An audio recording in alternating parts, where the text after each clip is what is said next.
মানে বিশেষ কাৰণত লাইভ আহিছোঁ, মানে লাইভ অহাৰ উদ্দেশ্য আমাৰ নাছিলে। আলমে মোক কৈছে ব'ল ফুৰি আহোঁ। মই ভাবিছোঁ কাৰ্বি ব্লক যাওঁ, ফুৰি আহোঁ।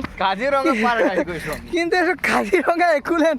এই দেখক কাজিৰঙাৰ পৰা বিশেষ বস্তু এটা উঠাই আনিছোঁ। ক'বলৈ মই যোৱা নাই, কিন্তু উঠাই লৈ আহিলোঁ। আৰু দাম আলমক কৈছে 17,000 মাৰিবহি, মাৰিছে 20,000 দাম মাৰি দিছে। বেচিব কিমান চাওকচোন।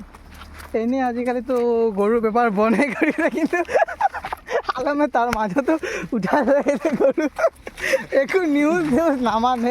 তাক মই মানা কৰিছিলোঁ যে আনিব নালাগে গৰুটো, অলপ কম দাম পাবি, কিন্তু নাই। আৰু মোক কি কৈছে জানে, ব'ল ফুৰিব যাওঁ। বাইকত উঠি আহিলোঁ, কিন্তু এতিয়া দেখক বাইক আৰু এইটো গৰুৱে যি কৰিছে আৰু কি ক'ম আপোনালোকক। এই গৰুটোৱে যি কৰিলে, বুঢ়াৰ ভৰি হাত খতম। আজি কিমান গ'ল বুঢ়াৰ পিছত 10,000 লৈছে, 30,000 টকা খৰচা। কিন্তু গৰু বেচিব কিমান আল্লাহে জানে।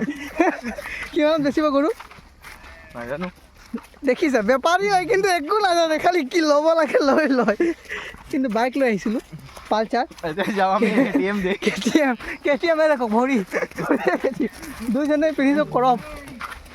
দেখিছে মানুহকেইটাও কৈ আছে কোন মাল গৈ আছে। 30 কেজি টকাৰ মাংস, 70 কেজি। 300 × 70 কিমান? 0.0। এইটো কেলকুলেটাৰ ময়ো নাজানো, বিশেষকৈ এইটো ক'বলৈ নাযাওঁ, নহ'লে লাষ্ট কাম লাইফত।